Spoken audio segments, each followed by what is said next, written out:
He's talking to you and I. Allah says, oh my slaves, every one of you is naked except whom I clothe.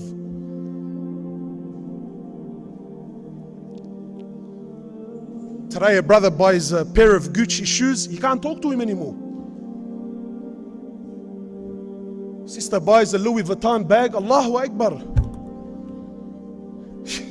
I don't. We used to be friends. Allah says, every one of you is naked except whom I clothe. Where did this pride and arrogance come from?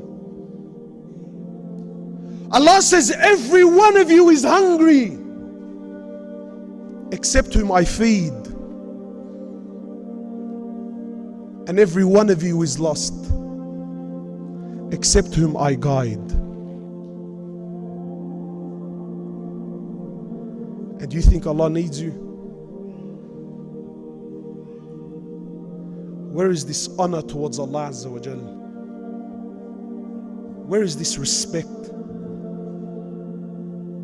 Whether you're a gangster or you think you're a sheikh, where has this adab come? You think Allah needs us, my brothers and sisters? Do you really? Prophet of Allah speaking to Sahaba. Who's he speaking to? The greatest ummah that ever walked the earth. And he says, none of you will enter Jannah through your actions. None of you. So I got brothers now who, because he's been to Hajj, you can't call him Muhammad anymore. He gets upset. Brother, that's Hajj Muhammad. It's Hajj Fatima. Really? What, you feel in your heart that you're a level above the rest now? Prophet of Allah, he spoke to people who happily, openly, willingly gave their lives, their families, their wealth, their homes. They gave fidaka abi wa ummi ya Rasulullah. This was common language amongst the Sahaba. We will happily sacrifice our mothers and our fathers for your pleasure. The Prophet of Allah speaking to them. You think Allah owes you something because you put $50? These people gave their lives and still felt like it was insignificant in the eyes of Allah. The Prophet of Allah speaking to this ummah says, none of you will enter Jannah through your actions. So they asked, O Prophet of Allah, even yourself? He says, even I. Has there ever been a greater abid to Allah than the Prophet Muhammad sallallahu alayhi wasallam? Has there ever been a greater abid? Has there ever been a greater alim? Has there ever been a greater prophet? Has there ever been a greater husband? Has there ever been a greater teacher? Has there ever been a greater mercy to humanity than the Prophet of Allah? But even he sallallahu alayhi wasallam in the authentic hadith, he says, even I, except and only if Allah Azza wa Jal is to have mercy upon me. The Prophet of Allah tells us of a man who worshipped Allah for 500 years. He worshipped Allah for how long? For 500 years.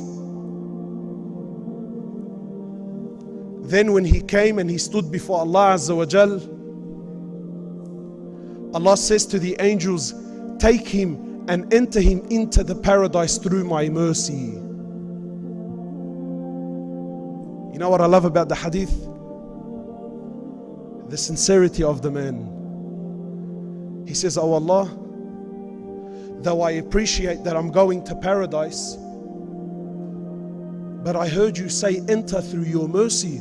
Oh Allah, I don't want to enter through your mercy. I want to enter through my actions. I worshipped you for 500 years. Surely that is worth something.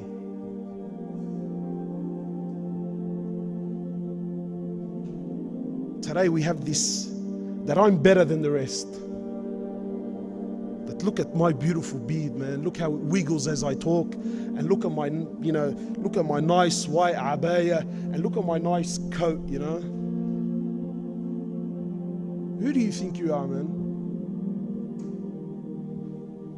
So Allah says, you want to enter through your actions? He says, yes. Allah says, no problems. So He orders the angels and He says, bring the scales forward.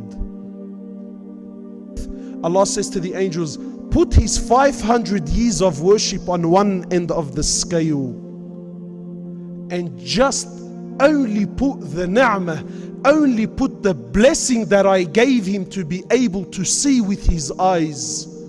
Just the blessing of seeing, put that on the other end of the scale. The ni'mah of seeing outweighed the worship of 500 years. So He says to the angels, take him and cast him into the hellfire. Then and only then did he realize that my ibadah equal to nothing without Allah's mercy. Then he begs Allah and he says, oh Allah, I am content with your mercy. To understand with yaqeen, with certainty, my brothers and my sisters, forgive me, if the words are a bit harsh, wallahi forgive me. But I rather rattle the cage here than we die and stand before Allah and get the biggest shock of your life. But to understand, I'm not talking to the crowd, I'm talking to you, I'm talking to myself. To understand with conviction that everything you see around you here, don't be fooled. Don't be fooled.